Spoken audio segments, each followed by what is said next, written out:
All right, so Jared Sweity here for another video for you. Now last week we talked a little bit about ankle mobility and how to eliminate some of the pain and stiffness out of the ankle. Today what I want to talk to you about is the excessive movement at the bottom movement of a squat. So it's also known as the butt wink. So what it basically is you're going down into a squat and then you have a posterior pelvic extension or movement that overturns it. Okay, it turns into too much and excessive movement, it goes underneath into the squat. So if you're this way, right, your butt tilts forward.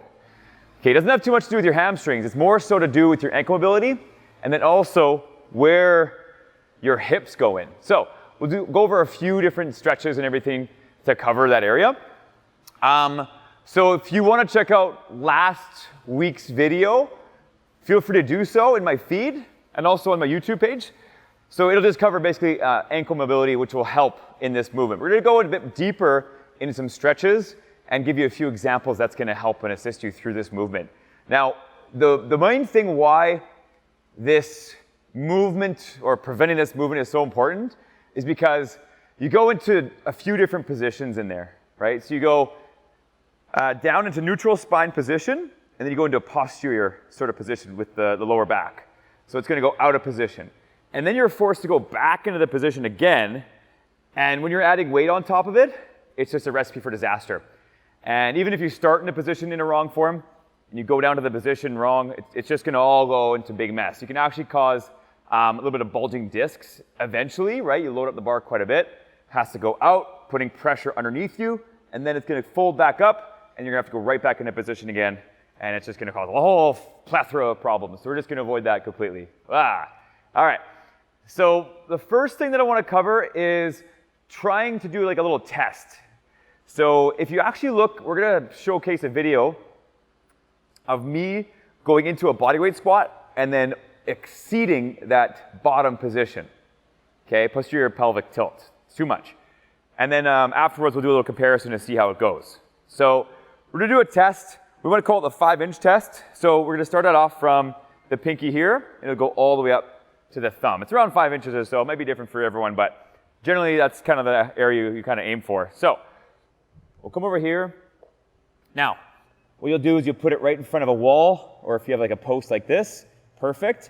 You just put your toe right up to that spot. Okay, that's around 5 inches. Now what you do is, when I rolled my ankle, I did a lot of work with physio for this, so big shout out to East St. Paul Physiotherapy for helping me out.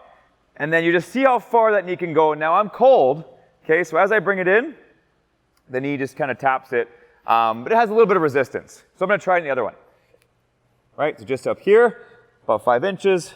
I'm going to get right in there. Extend that thumb out. Okay, and then, good. So this one was the one that wasn't rolled, so it has a bit more give to it, okay? So I do recommend you do about 5 minutes of a light cardio activity, right? Get the body warm, get the blood moving. That'll just allow everything to kind of work itself out in a good way and be a bit more loose as opposed to rigid throughout the exercises. So on both your feet, what you're going to do is you're going to grab a band, I would say about 1 inch in thickness. If you want to go thicker than that, feel free.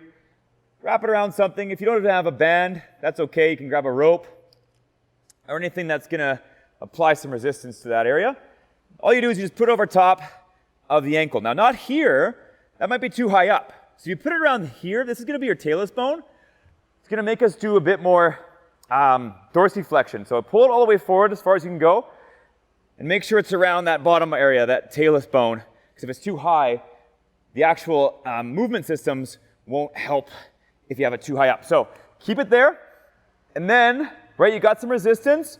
And then what you'll do is you just try and go as far forward as you can. Right? So what's going to happen is it's going to get everything moving in the right area. Trying to keep that heel on the floor. And same thing with that 5-inch test. You want to keep the heel on the floor. You're not cheating. You're not trying to overreach without that range of motion. Okay? So forward, all the way, and just kind of repeat it. Let it find its right area. And try and do this in a proper position. If you have it too collapsed, where the knee, it's called knee valgus, so it comes in too far this way. You want to make sure that position is correct as you go into that stretch. So here, you can always do a contract, relax kind of stretch. So here's the contraction part, here's the relaxed part. Okay, so roughly about 30 seconds there if you want to hold it, or if you want to do a contract, relax, do it about 5 times. and then same thing on the other side. Right, so pushing on that knee, getting it right over, keeping that heel on the ground if you can. Okay, so again, in the previous video that we made, what I recommend is checking out that video for some rolling on the actual leg. Okay, so here, another example, you're gonna have your whole foot on top of a bench. What I want you to do is just lean forward. It's kind of like a runner's stretch. You're gonna be closing up that gap right between your calf muscle and your hamstring. Okay, so the knee is flexed. If you wanna reach more, you can always pull underneath the bench and then pull it forward, right? Make sure that positioning is lined up. You don't want to be out of position here and then getting mobility into an less advantaged position, I guess you could call it. Same thing on this side. So this is my side that's a little bit more tight. The talus doesn't kind of cross over, doesn't slide over as good. So we're really going to try and push this.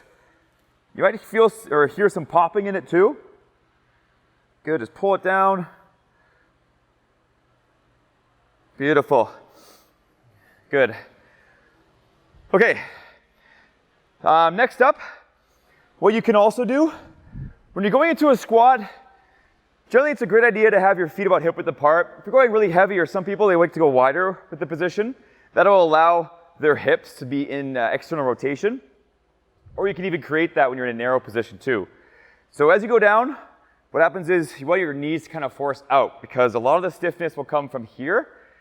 And you can do a whole bunch of stretches. You can do tons of mobility stretches for this whole kind of dynamic, but if you're here, you go into external rotation, that's great, but what if you don't have flexibility here in the adductors? You may not be able to get as far down. So with the foam roller, you can always use a ball. Ball is a bit more, I guess, concentrated in one position. The foam roller would be just kind of like a general area and hang out in a spot where you feel it. Okay, so just over top, I'll go on this side. Right, so right over top of that, so a little split lying position, prone position, and then all the way in here, you find a spot that's a little bit tight, just hang out, just hang out there for a little bit. Right there. So right at the end position of the hip to the knee, I can really feel that there. So I'd hang out there for a little bit, see if I can widen out that, that external hip position. So a great mobility drill. Now, one way you can test it, you can get a super friend to come help you out. So my friend Rob's gonna come over here and he's gonna lay on his back and we're gonna do a little bit of mobility work with him. So come on over, Rob. Okay, so I'm gonna do it facing the camera here so you guys can see this. So lay on flat, perfect. So get this leg straight, excellent. This one can come up.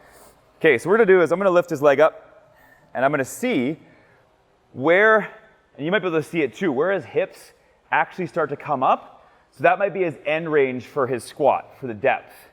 Okay, so I'm gonna push it in here just a little bit. It's gonna come inside. Okay, good. So he's got good range of motion. When I start to go a little bit external rotation with the knee, he's able to go a little bit further in that position. Right, that's why that torque is so important. But here, yeah, it's starting to rise up a little bit there, so it's starting to tuck underneath him just a little bit. Yeah, so that's a good little test to see where the actual depth is. So I would say, Rob, your depth, you're pretty good.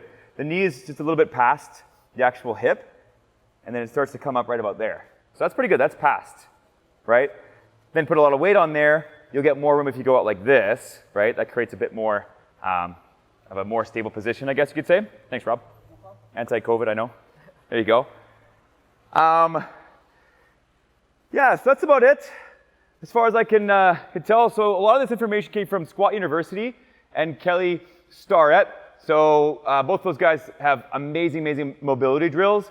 And again, the butt wink, we're actually gonna post up the second video of me after I'm warm to see if that position changes. Let us know what you want me to cover, what we want us to cover next week's video.